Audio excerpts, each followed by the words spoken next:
অর্জন করেন।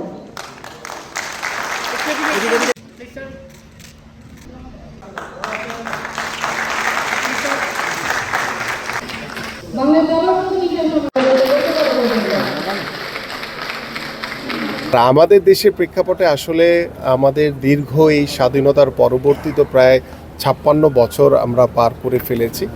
সো আমাদের দেশের অনেক সীমাবদ্ধতা রয়েছে। আমরা সেই বিশ্বকাপ ফুটবল, সেটা ডেফিনেটলি আমি মনে করি একজন বাংলাদেশি হিসেবে, একজন নাগরিক হিসেবে আমাদেরও লক্ষ্য বা স্বপ্ন রয়েছে যে আমার বাংলাদেশ একদিন বিশ্বকাপ ফুটবল খেলবে। তো সেটার জন্য আমাদের যে প্রস্তুতি বা আমাদের যে সীমাবদ্ধতা রয়েছে, আমাদের যে ওয়েদার এনভায়রনমেন্ট রয়েছে, আমাদের যে সামগ্রিক বিষয়গুলো রয়েছে, সেগুলো নিয়ে আমরা মনে করি যে জিরো থেকে আমরা বর্তমান সরকার কাজ শুরু করেছি। সো আমরা 5 বছর, 10 বছর কিংবা 15 বা 20 বছর পরে গিয়েও যাতে আল্লাহর রহমতে আমাদের বাংলাদেশের ফুটবল যাতে একটি বিশ্ব মানচিত্রে একটি উঁচু জায়গাতে পৌঁছাতে পারে, সেই চেষ্টাটি আমরা করে যাচ্ছি ইনশাআল্লাহ।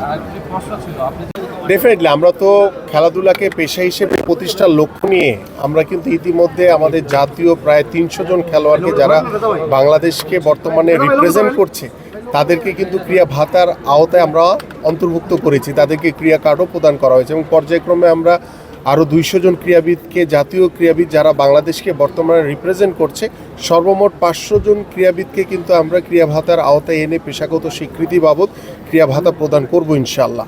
সো আমরা আশা করি যে এই যে পেশাগত যে স্বীকৃতি আমরা সরকার প্রদান করেছে, এবং আমার মনে হয় যে তৃণমূল থেকে এখনই কিন্তু নক করছে অনেক খেলোয়াড়দেরকে যে না, আমরাও সেই ক্রীড়া ভাতার আওতায় অন্তর্ভুক্ত হতে চাই।